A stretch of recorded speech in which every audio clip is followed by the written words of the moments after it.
Moin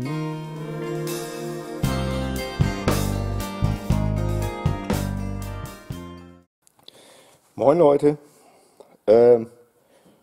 Sonntagmorgen.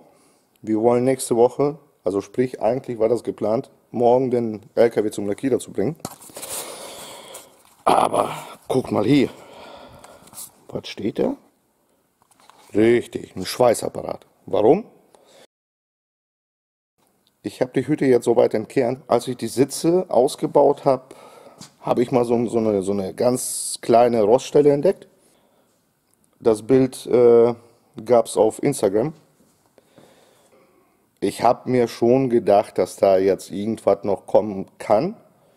Ich könnte jetzt natürlich sagen, okay, ey, der LKW, der ist top in Ordnung, ist er auch. Aber immerhin, das Schätzchen ist vom Baujahr 87. Der ist jetzt, sprich 32 Jahre alt. Und da jetzt zu erwarten, dass er absolut rostfrei ist, das wäre fatal. Lange Rede, kurzer Sinn. Ich zeige euch mal was. Kommt mal mit. Bereit?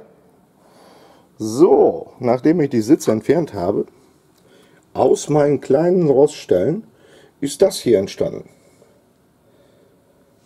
Das habe ich jetzt natürlich mit einer Fräse ein bisschen ausgeweitet. Das wird jetzt auch noch alles so weit bearbeitet, dass da diese Kanten hier, diese angegriffenen Kanten schon mal verschwinden. Anschließend wird hier Blech verschweißt, verkittet. Das wird von unten verkittet und so weiter. Warum ich dieses Video heute aufnehme, obwohl ich das eigentlich gar nicht geplant habe, ich möchte gerne den Leuten zeigen, die mit dem Gedanken spielen, so ein Fahrzeug zu erwerben, worauf man vielleicht so beim Kauf auch mal ein bisschen achten sollte. Das sind ein paar Stunden Arbeit und somit ist das Thema vom Tisch.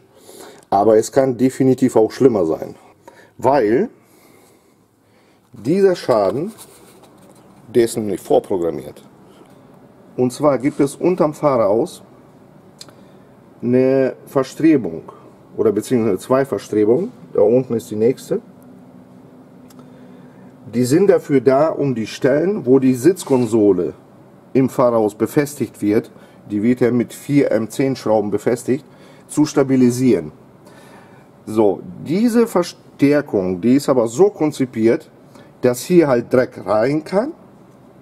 Und wie wir sehen, da unten runter befindet sich das Rad. Das heißt, Spritzwasser, Sand und so weiter. Das geht hier rein, kann aber nicht wieder raus. Dieser Dreck, der sich hier sammelt, das ist aber nichts anderes wie ein Schwamm. Das speichert, oder der Dreck, der speichert Feuchtigkeit. Und dann fängt es langsam aber sicher an zu gammeln.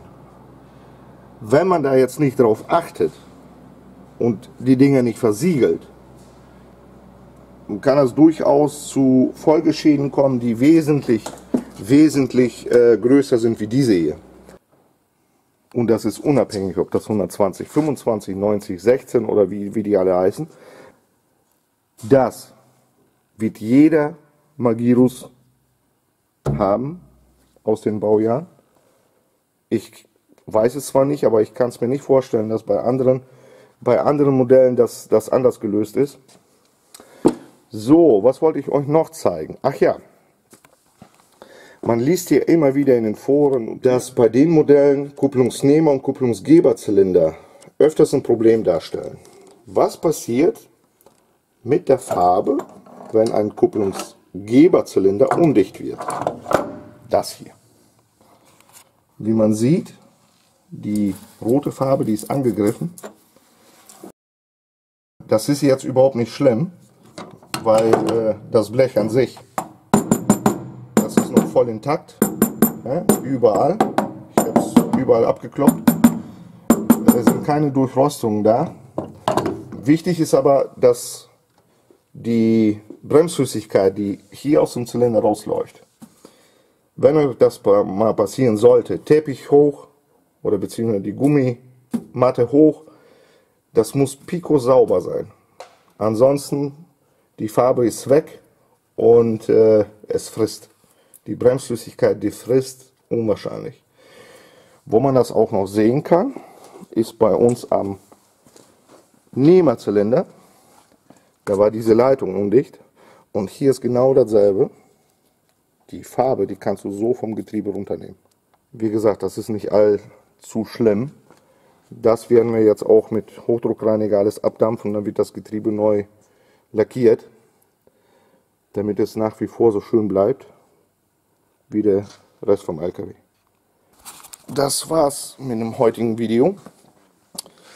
Ich hoffe, der eine oder andere, der sich so ein Fahrzeug kaufen möchte oder vorhat, so ein Auto zu kaufen, so ein Feuerwehrfahrzeug, der wird mal ein bisschen genauer an diese Stellen dann rangehen. Leute, wir sehen uns. Ciao.